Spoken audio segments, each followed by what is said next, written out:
Assalamualaikum warahmatullahi wabarakatuh. Ketemu lagi bareng Cang Wahab di channelnya Kayu Agung Radio. Dan Cang Wahab dikawani oleh narasumber kita yaitu Pak Yusrizal. Jangan lupa pemulai langsung baik diklik di tombol subscribe kita. Dan jangan lupa di share dengan yang lainnya supaya kita lebih termotivasi mengupload video-video yang unik lainnya. Jangan lupa pemulai ya pun.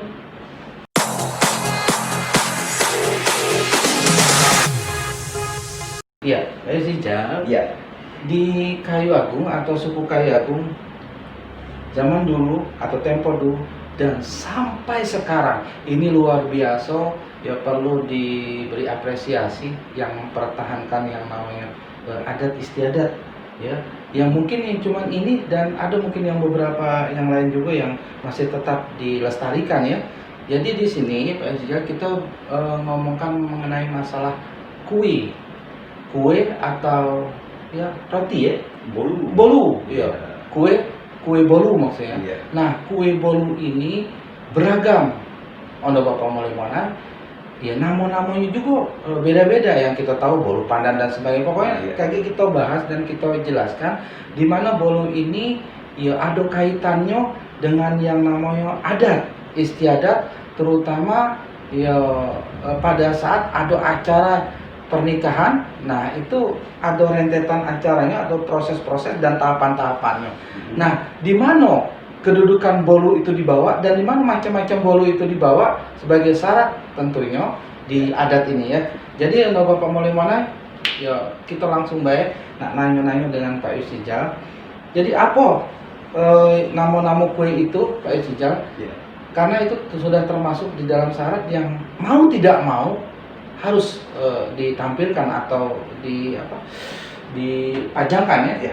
Nah itu pada saat di acara apa-apa itu. Ya, terima kasih di Wahab ya. Ya. Kalau kita berbicara masalah ragam-ragam nama kue bolu ya, memang dimanapun itu banyak sekali ragam-ragam nama-nama kuenya kan, baik nama maupun bentuknya kan. Tetapi kalau kita berbicara tentang bolu atau kue, kita hubungkan dengan masalah pernikahan yang ada di Kayu Agung kan. Nah, bolu-bolu ini ada yang masuk dalam jajaran bolu adat atau ada lagi bolu-bolu yang sifatnya lampiran daripada adat. Nah, yang termasuk dalam bolu-bolu adat itu namanya pertama ada bolu jelabat ya. Ya.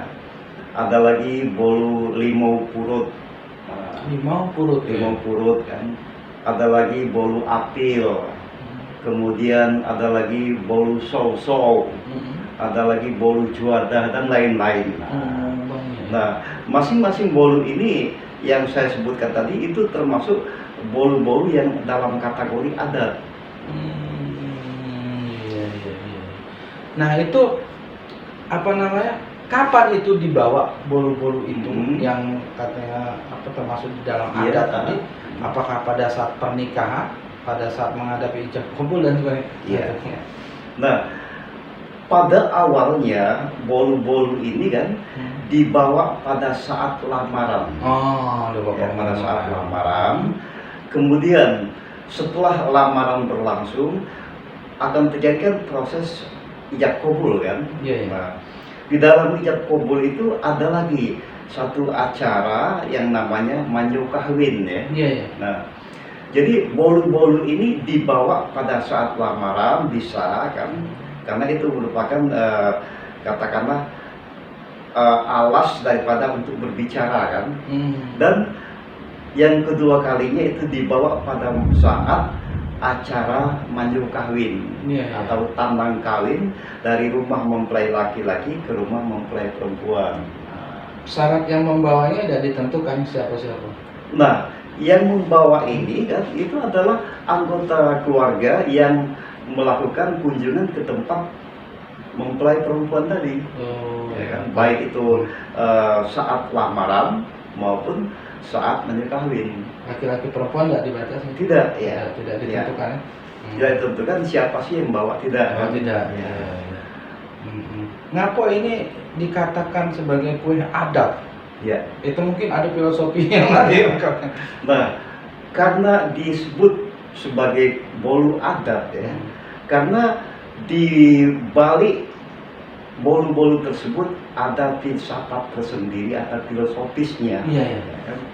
Misalnya bolu jelabat ya. Bolu jelabat itu sejenis kue roti ya. Iya. Nah, yang bahannya sama dengan pembuatan bolu cuku dan sebagainya kan. Dia ini dicetak dalam loyang ya, yang menggambarkan bentuk ikan. Kenapa disebut bolu jelabat itu kan? Ikan jelabat menurut orang Kayu-Agung ya, itu termasuk ikan yang paling gurih dan penuh dengan makna ya, dan yang namanya jelabat itu termasuk ikan-ikan kelas tinggi dalam penghargaannya kan. Nah, biasanya ikan jelabat ini dia sudah hidup di dalam air kan, di daratan dia bisa hidup dalam waktu setengah jam dia masih bernapas. Lain dengan ikan lain kan. Maka dia dijadikan sebagai simbol daripada pernikahan ya, dengan harapan dengan gambaran ikan jelabat ini pernikahan ini akan terjadi, dia bisa hidup berbasa-basa dan hidup berkering-kering. Itu filosofisnya kan ya. Nah, lalu ada lagi ya, yang namanya bolu apil ya. Bolu apil ya. Oh iya iya. Bolu apil ini sama bahannya dengan bolu jelabat tadi kan. Iya. Tetapi bentuknya seakan-akan kalau dipandang selintas menyerupai bentuk bantal atau bentuk kasur ya. Nah, bentuk kasur kan. Nah, ini menggambarkan bahwa si perempuan ini dia akan membawa barang bawaan lengkap, alat-alat tidurnya. Nah, ini menggambarkan apil kan. Nah, apabila tanpa membawa apil ini kan itu akan jadi persoalan nantinya. Nah, itu kan. Iya. Lalu ada juga bentuk limau purut ya, bolu limau purut. Ini juga bahannya sama, tetapi cetakannya itu seakan-akan membentuk bentuk jeruk ya. Iya. Jeruk purut. Nah, jeruk purut digambarkan dalam masyarakat Kayu-Agung itu adalah jeruk yang bisa dijadikan sebagai penopang, katakanlah untuk obat-obat penyakit dan sebagainya kan. Nah, jadi dalam rumah tangga itu harus ada rasa asam, rasa manisnya. Ya. Jadi itu makanya itu jeruk apil itu dibawa sebagai gambaran bolu adat tadi. Dan mungkin banyak lagi keterangan-keterangan filosofi, tapi yang jelas ini termasuk kue adat yang mau tidak mau harus ditampilkan di dalam acara pernikahan atau acara lamarannya ya. Nah sekarang ini Mbak Jessica, kan artinya bolu itu disuguhkan, dibawa, dipajangkan, kan bukan hanya itu, tapi di akhir dari pajangan itu tentunya dimakan. Ya jelas. Dinikmati. Nah, apakah itu tidak boleh dinikmati? Yang nikmati itu hanya keluarga mempelai si perempuan, nanti dibagikan, sementara yang tamu-tamu yang datang mungkin kue-kue yang lampiran tadi. Apakah demikian atau memang harus disuguhkan ke tamu-tamu itu? Nah, ini ada dua macam. Kalau dia termasuk dalam gabungan dalam tinong atau dalam bentuk jenis kaleng ya. Nah, di dalam tinong ini ada bolu juada, ada bolu apil, bolu limau, bolu apa saja, bolu ketan dan sebagainya kan.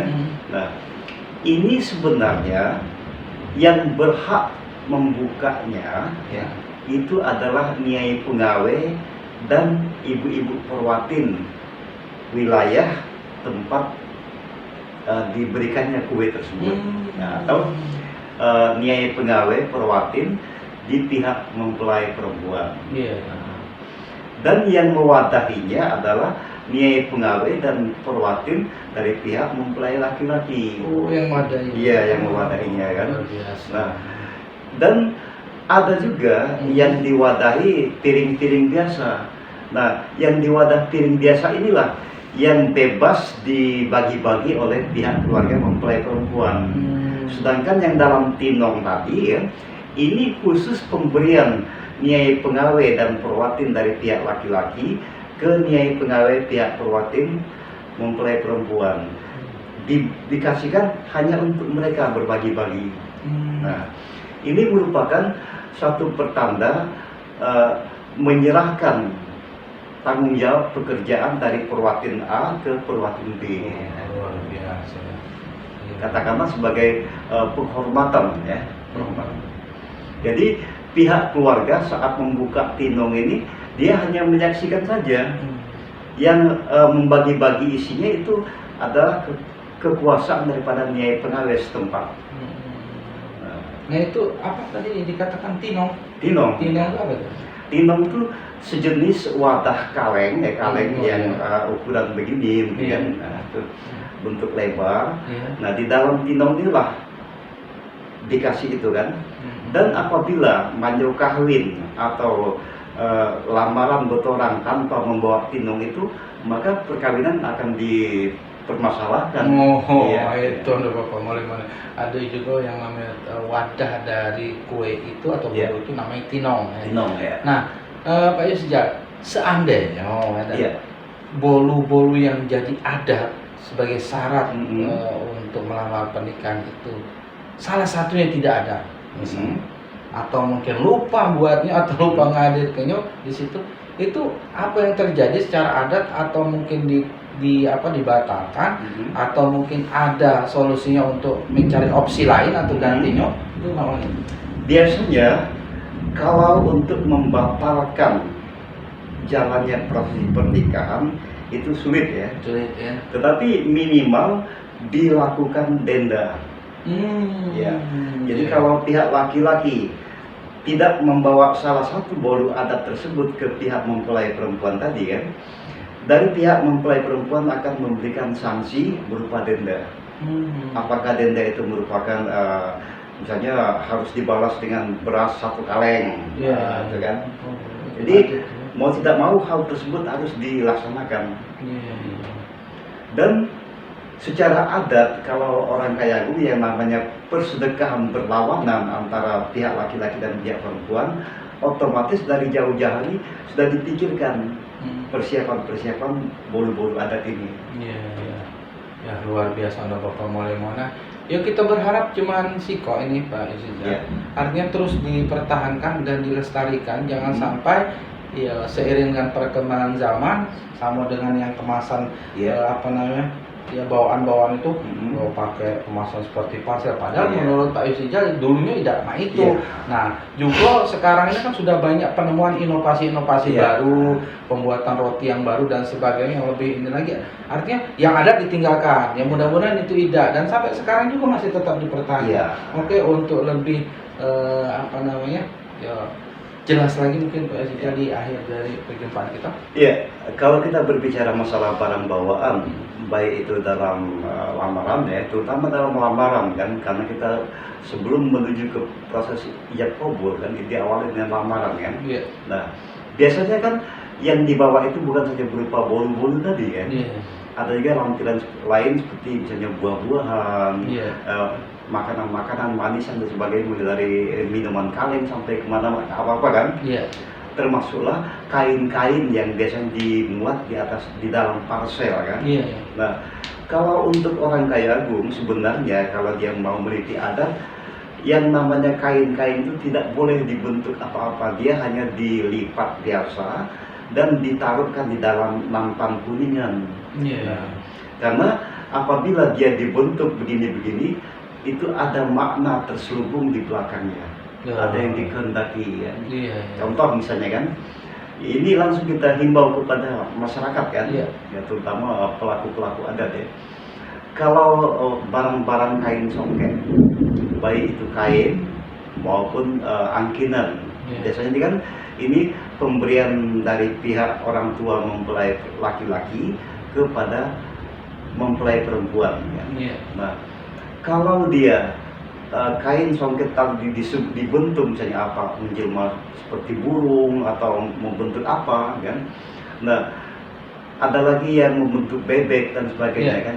Kalau dia dibentuknya bebek, berarti pihak laki-laki ini mengharapkan perempuan itu barang bawaannya ada yang diletakkan di perairan, itu namanya bung atau batang. Nah, makanya kita jangan sembarang membentuk ya. Boleh kita membentuk apa-apa, tapi dalam catatan kita jangan sampai melengahkan makna daripada bentuk-bentuk tersebut. Iya. Oke lah, mungkin yang terakhir itu tadi pesan untuk ada Bapak Mulai Monai.